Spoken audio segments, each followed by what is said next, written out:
നിയുക്ത മുഖ്യമന്ത്രി V D സതീശന്റെ സുപ്രധാന കൂടിക്കാഴ്ചകൾക്ക് തുടക്കമായത് MLA ഹോസ്റ്റലിൽ നിന്നായിരുന്നു.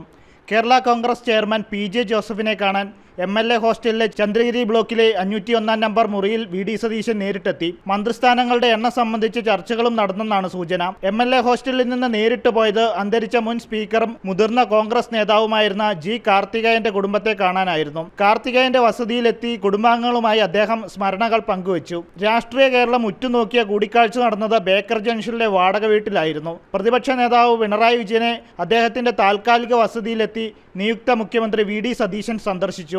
അരമണിക്കൂറോളം നീണ്ടുനിന്ന കൂടിക്കാഴ്ചയിൽ ഇരുവരും സൗഹൃദം പുതുക്കുകയും പിണറായി വിജയനെ വി ഡി സതീശൻ തന്റെ സത്യപ്രതിജ്ഞാ ചടങ്ങിലേക്ക് നേരിട്ട് ക്ഷണിക്കുകയും ചെയ്തു. തുടർന്ന് മുഖ്യമന്ത്രി പ്രഖ്യാപനത്തിന് പിന്നാലെ അതൃപ്തിയിലായിരുന്ന രമേശ് ചെന്നിത്തലയുടെ വഴുതക്കാട്ടെ വസതിയിലെത്തി വി ഡി സതീശൻ നേരിട്ട് സംസാരിച്ചു. തുടർന്ന് KPCC ആസ്ഥാനത്തെത്തിയ V D Satheesan KPCC president Sunny ജോസഫിനെയും UDF കൺവീനർ അടൂർ പ്രകാശിനെയും കണ്ട് വരും ദിവസങ്ങളിൽ സഭയ്ക്കകത്തും പുറത്തും സ്വീകരിക്കേണ്ട നിലപാടിനെക്കുറിച്ചും ആശയവിനിമയം നടത്തി. ജനം, തിരുവനന്തപുരം.